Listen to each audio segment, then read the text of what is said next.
Alright, so here's China Pass. It's up there. We're going to go all the way up on top of these mountains here. I haven't done it in a long time. I've never done it on the Husky. And it's at 99 hours, and I'm pretty sure it's going to be an hour up and down minimum. So this should be my 100-hour review video, or at least the start of it right here. But yeah, my first time taking it up there. I've gone up there a couple times on the 500. We're going to see how she does. Let's head up. Alright, so there she is. There's the mountain. Now, this bike should be pretty good for this. The 500 was good, but I don't think this is going to be bad.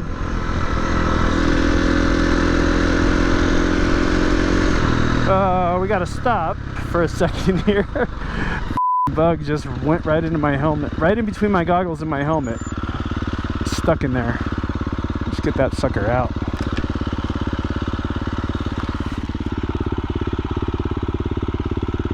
Oh, it's a half a B. I wonder where the rest of them is. Yeah, it was a B.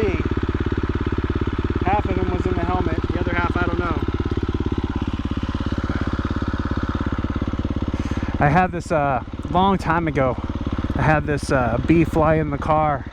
I had the window open and hit me in the face, and it's, you know, it smashed. I was going pretty fast, and I just went to wipe whatever hit me in the face off, and I ended up pushing the stinger in. A couple of buzzards there. Looks like he's got a mouse or something. Whoa, nature is out today. All right. Anyways, I ended up pushing the stinger in. That kind of sucked. So it's kind of, you know, nostalgic coming back out here after so long.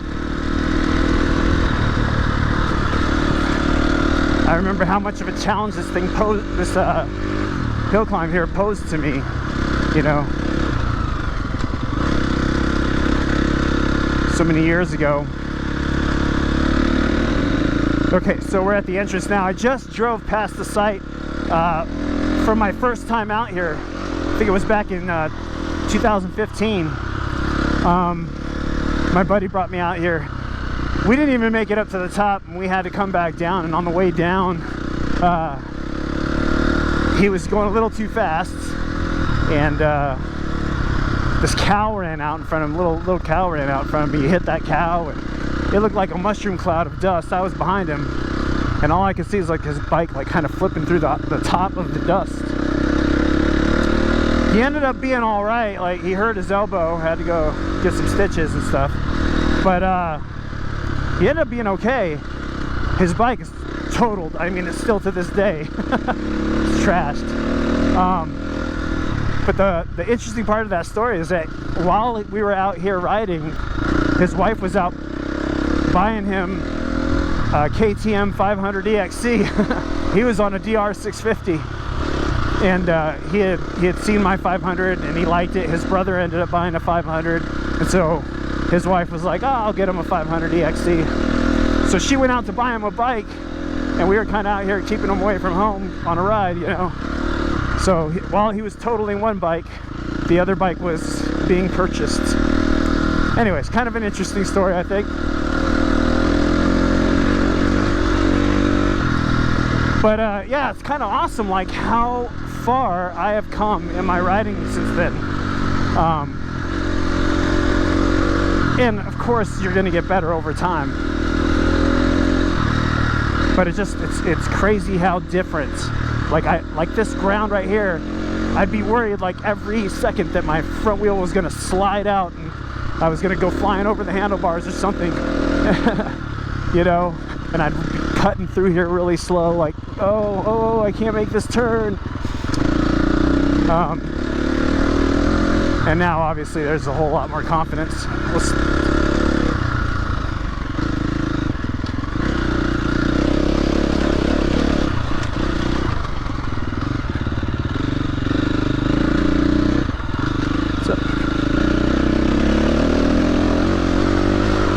So I'm not trying to race up this thing. I kind of want to just enjoy the ride and the views.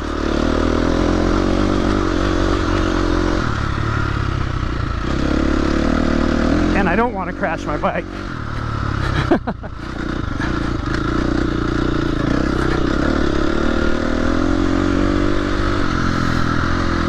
yeah, look at this cliff. This is why my wife doesn't like me coming out here. She's like, oh my god, you're so close to the cliff. The GoPro makes you look a lot closer than you really are. This is a big trail, you know.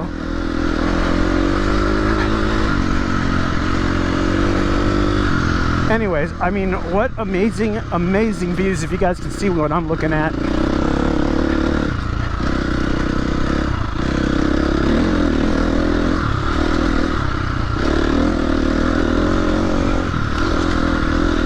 You don't get this kind of scenery just anywhere, huh?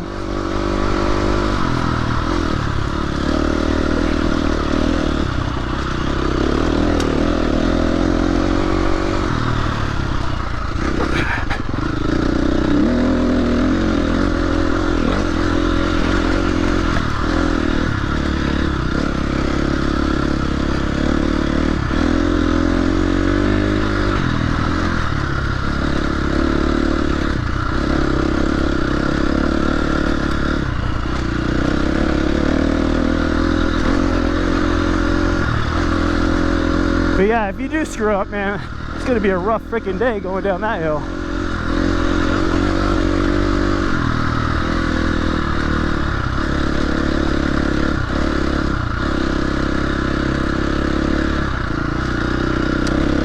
I think I'll dig out some drone shots for you guys for this. I brought the drone up here once. It's kind of I don't know how to say it, like kind of a drag bringing the drone up because you got to carry it. It's such this big backpack. You can't really get on it or anything, because if you crash and land on that drone, I mean, that's a lot of money down the drain.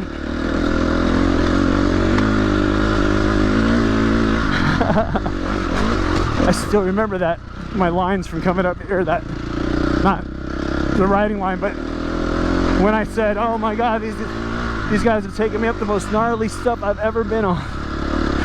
Well, yeah, it's gnarly, but I mean, compared to the most of the stuff I ride now, it's nothing. But yeah, that stuff used to give me a little bit of a clench.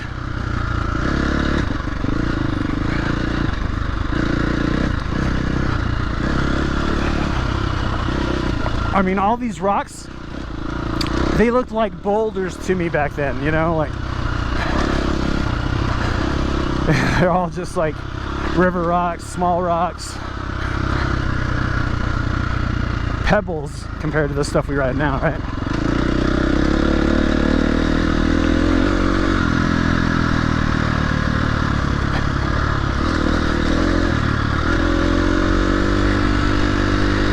Oh man, it's really hard to restrain myself from going too fast, you know, like the racing has really done that to me.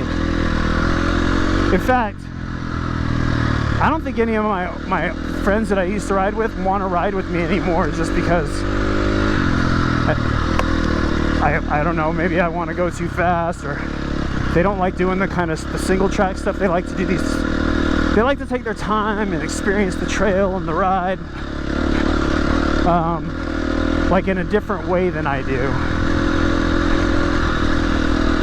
which is cool. I mean, but I probably make them feel like I want to go faster than what they're doing or something. I don't know what the deal is,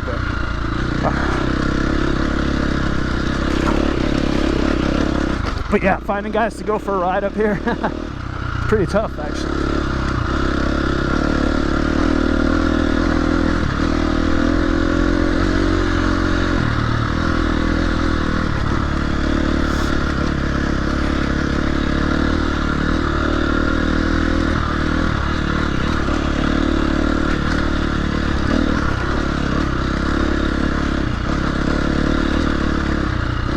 I probably should have aired up my front wheel. Feels like these rocks are, some of these embedded rocks are beating up on my rims. That soft mousse combined with that Tusk Recon tire that I've got in the back is actually, it's really hard to restrain myself from going too fast, you know, like the racing has really done that to me. In fact, I don't think any of my friends that I used to ride with want to ride with me anymore, just because I mean, maybe just a little, I don't know, too soft. It almost feels like it's flat back there a lot of the time.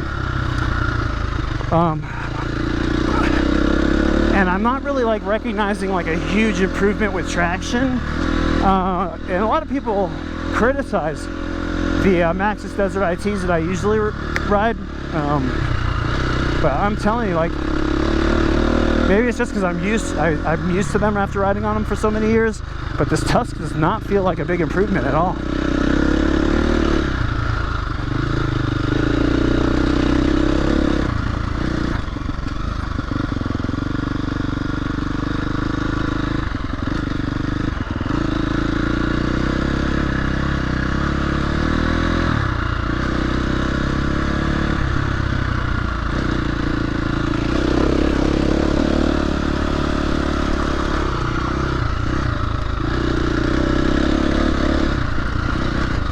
So there's, you know, other people using the trail today too. Like, that's a big part of it. Like, there was a time when I didn't really consider those kinds of things a lot. Other people out here using the trails, and last thing I want to do is scare horses or get somebody else hurt.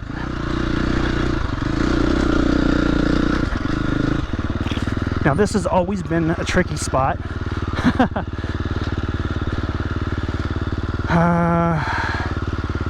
It doesn't look tricky at all, but for some reason I know that it gets tricky when you get up there.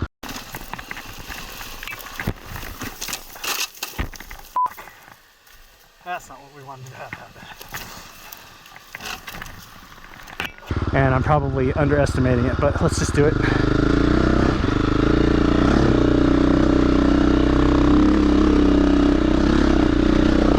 Yeah, nothing. But that spot was so intimidating. In my early days of riding.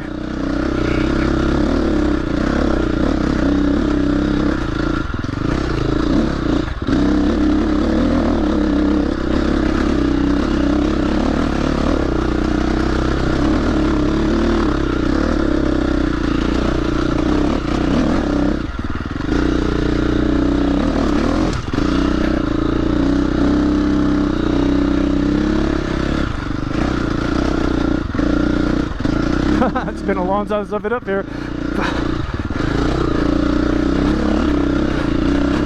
But it does get a little, it gets a little tricky there. I can tell that it's challenging me a little bit because my forearms, I'm squeezing super tight.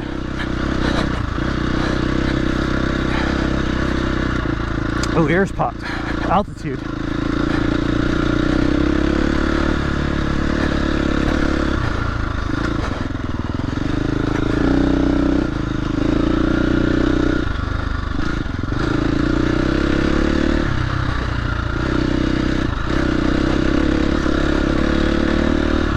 The trick is, obviously,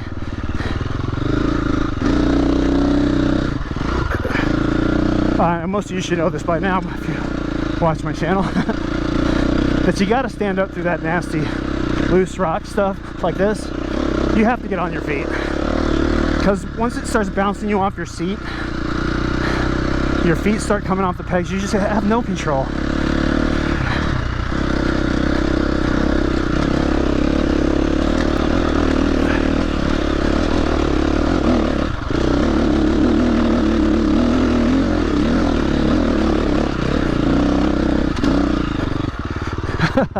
Wow.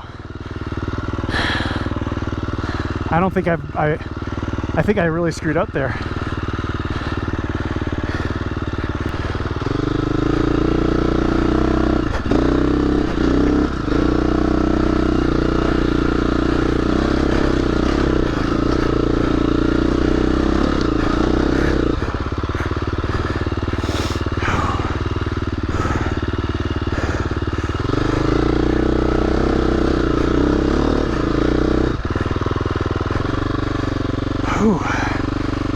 Yeah, you definitely don't want to give up your momentum on things like this. So now I'm kind of Just waddling up.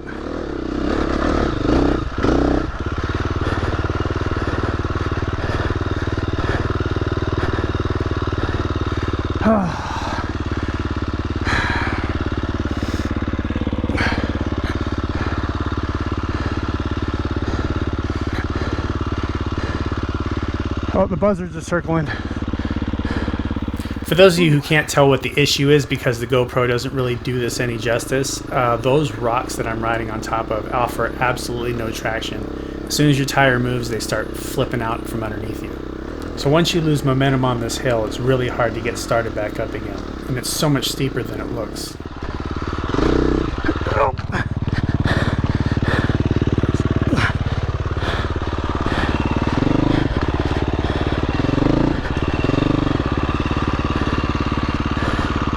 Uh-oh, I broke my radiator. Dang it. I'm hoping maybe that's just overflow. I'd hate to think that I broke my radiator. Okay, so my biggest mistake was I lost a little bit of directional control, if you will, and I kind of went away I shouldn't have gone. And I got a little too confident about slowing down and being able to get back on again. And now, kind of stuck here. And there's a good possibility that I'm losing all my radiator fluid. But we really aren't far from the top. So might as well finish this out. The Recluse is awesome until you get stuck on a hill and the bike just wants to roll away. See that? I was just talking about how experienced I was. Oh man.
Almost to the top.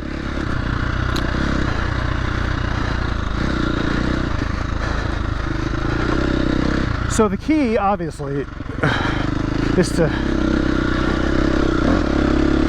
get on the gas and stand up.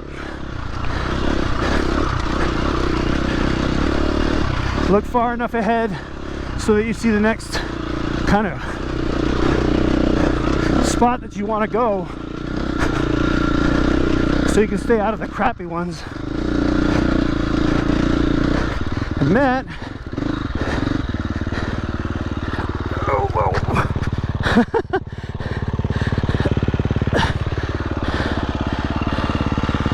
That's how you do it without the dropping it when you get to the top. Whenever you stop a bike and you go to step down onto such a long step down, you stop the bike on a little ledge like that and it's further down, you need to lean to the other side, not like an idiot. Whew. Talk about your social distancing though, right? That is some social distancing. So behind me here is where kind of like I came through the pass there. But yeah, that's where I came through to get up to the top of this hill, and right over there That is the city of Tombstone, way out there by those little hills down there. And then my home is over here. So this is where I'm at, and I know I've shown these pictures before, but I just can't get enough of this. This is just amazing.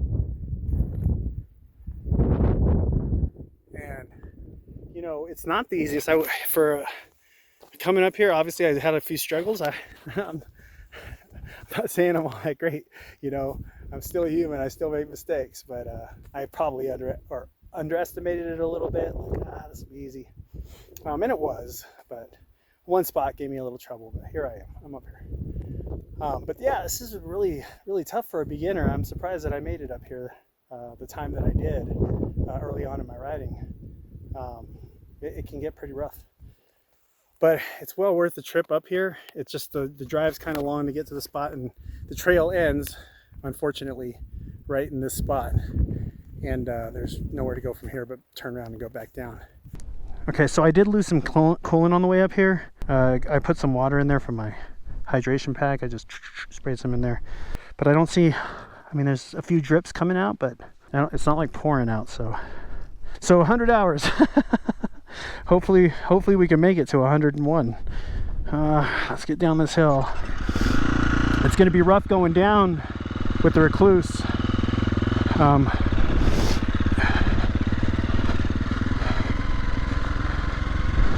So we're just going to try not to get intimidated by anything and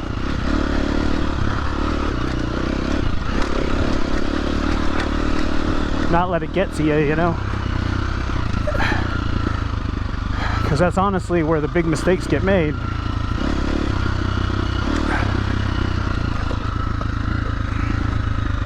The rear brake on this hill, going down these hills with the rear brake on, it's going to be tough not to do that.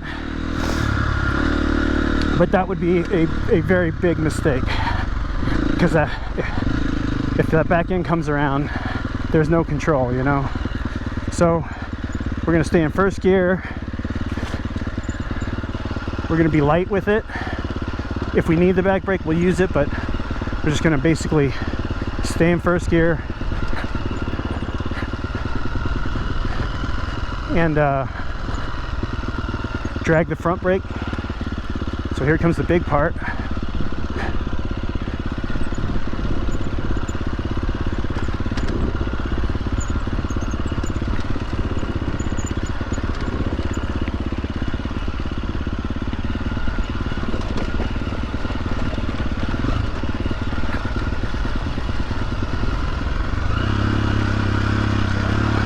The engine braking just decided to kick in all of a sudden. There was none there for a minute, and then you heard it kick in.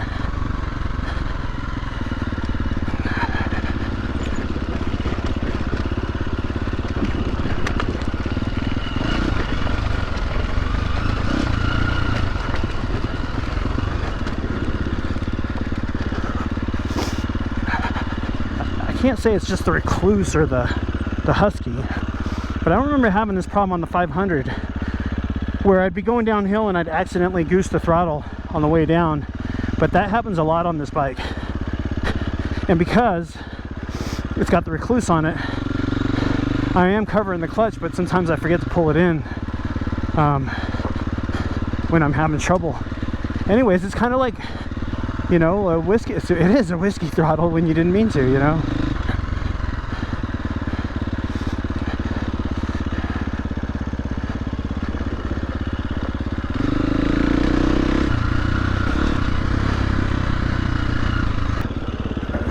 See, that's why you don't see, and it's habit, but that's why I don't want to hold the back brake. You see how I'm drifting this way and not turning, and it's because I'm letting that back wheel slide instead of letting it help drive the bike the way I want it to go.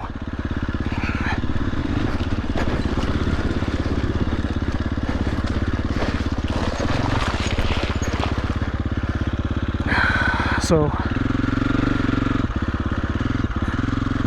it's not the smartest thing to be on this side. I should be on that side, but my habit of grabbing that brake is really messing me up.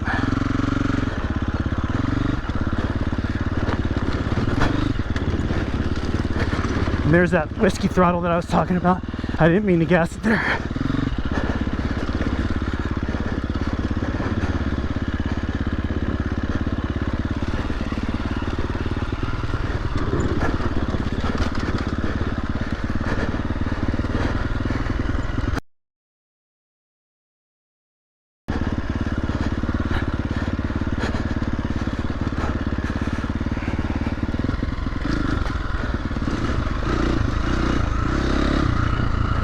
Wonder where that trail goes. Might have to take that sometime. Find out.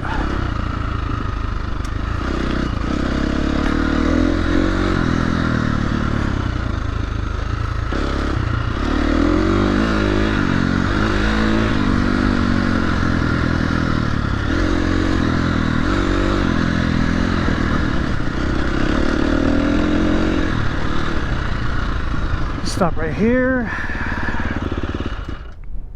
I'm gonna call my wife real quick. Pause. Anyways, I'm on the edge of your favorite cliff right now. But hey, I took some pretty cool pictures, and I think I got some really good video. Oh, and there's horses. There's people on horseback here. Oops.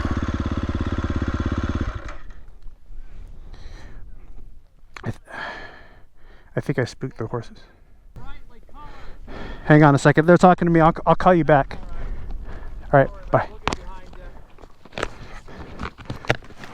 Sorry about that, guys. No problem. Yeah, I'm sure. I appreciate you stopping. Thank you for stopping. Yeah, no problem. It's a scary spot to be on here. Take care. Oh man, I scared the horses. I almost made people. I almost made those horses back down that cliff. That's not good. Even though I'm trying not to scare people, I did, and now I feel bad. And on top of that, I don't know how those people are going to react. Are they gonna, you know, go complain to somebody about it? You know what I mean? Like, just make more of a rift between, you know, people who ride and people who don't. You know, that's the crappy part of it all. You know, you don't need any more of that. It'd be kind of cool to get down there. There's no legal way for me to get down there and get in that area. It looks like there'd be some primo spots to dig in some single track down there. I'm sure that would get me in trouble, but that would be awesome. 99.6, I think it says. I don't know, I might not make that 100th hour on this ride. Yeah, this ride used to be a kind of an all-day trip. Now it's nothing more than a little hour on the bike.